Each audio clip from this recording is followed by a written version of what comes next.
Hey everyone, let's talk about someone whose name practically defined an era of pop music, Britney Spears.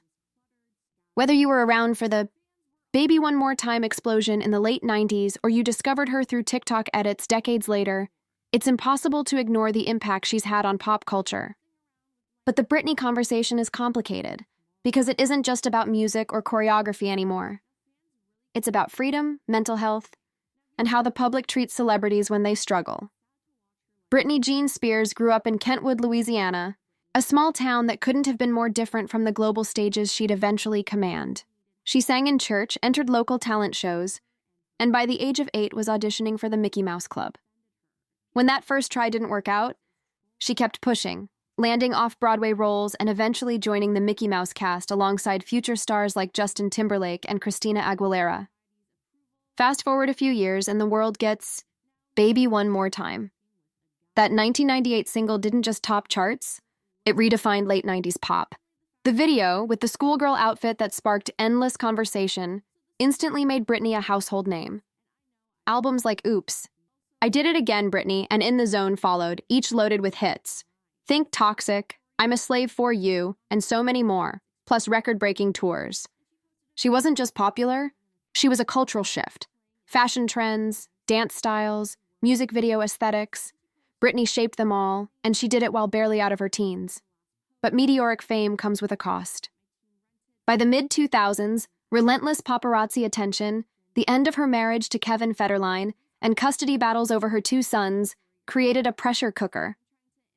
Those infamous tabloid photos, shaved head, umbrella in hand, became cruel shorthand for celebrity meltdown, even though they were moments of a human being in visible distress. The media environment of the early 2000s was brutal. Paparazzi followed celebrities everywhere. Online gossip blogs were exploding. Reality TV thrived on humiliation. And mental health was rarely discussed with compassion. Britney became the poster child for all of it. Her struggles sold magazines and fueled late-night jokes. In 2008, after a series of hospitalizations, a California court placed Britney under a conservatorship, a legal arrangement usually used for elderly individuals who can't manage their own affairs. Her father, Jamie Spears, and attorney Andrew Wallet were given control over her finances and many aspects of her personal life. For over a decade, Britney continued to perform, a multi-year Las Vegas residency, albums like Circus, Femme Fatale, and Glory, and global tours that grossed hundreds of millions of dollars.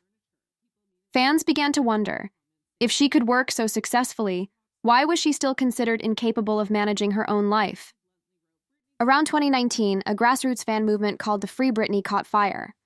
Supporters studied court filings, dissected Instagram posts, and held protests demanding her autonomy. Initially dismissed as conspiracy theorists, they gained credibility as reputable journalists started digging deeper. The turning point came in June 2021, when Britney addressed the court directly. In a powerful 24-minute statement, she described feeling traumatized, said she'd been forced to work and to remain on certain medications, and pleaded for the conservatorship to end. The public outcry grew louder. By November 2021, a judge terminated the conservatorship entirely. For the first time in 13 years, Britney regained full control of her finances, career decisions, and personal life. Ending the conservatorship didn't mean instant calm.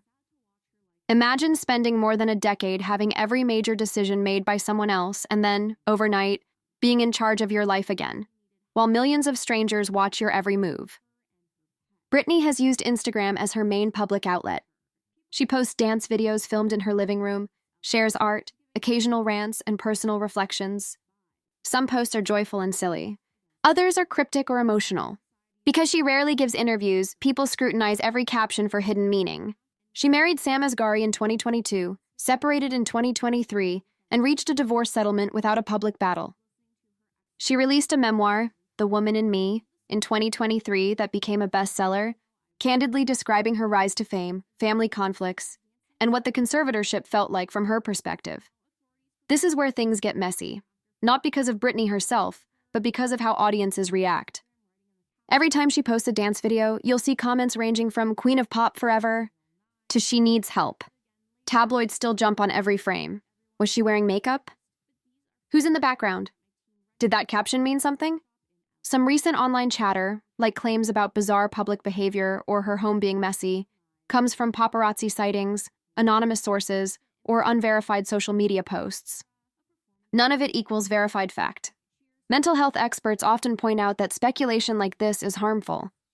Publicly diagnosing someone or mocking their appearance reinforces stigma and can discourage people everywhere from seeking help. Britney's story forces tough questions. How much privacy do celebrities deserve when their fame is part of what we celebrate? When does concern become exploitation? What responsibilities do media outlets and fans have when someone's mental health is part of the conversation? It also highlights how the conversation around mental health has thankfully changed. Back in 2007, her struggles were late-night punchlines. Today, more people understand terms like conservatorship abuse, trauma, and the importance of agency. Movements like March Free Britney wouldn't have gained traction without a cultural shift toward empathy. As of now, Britney seems focused on writing, dancing, and living on her own terms. She's hinted at making music again, but hasn't announced concrete plans. In interviews surrounding her memoir, she said she's enjoying simple freedoms, driving her own car, spending time with friends, things most adults take for granted. And that's the key point: she gets to choose. After years of having every decision scrutinized and controlled, Britney Spears is finally in charge of Britney Spears. It's tempting to watch a 15-second Instagram clip and form an opinion about someone's entire life, but the reality is more complex. Britney is a survivor of unprecedented fame, a grueling legal battle, and relentless media attention.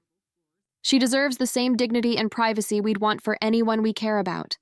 So the next time a headline tries to convince you she's lost it, remember that you're seeing only a sliver of someone else's story, filtered through strangers and algorithms. Respecting her autonomy means letting her tell that story in her own way, on her own timeline.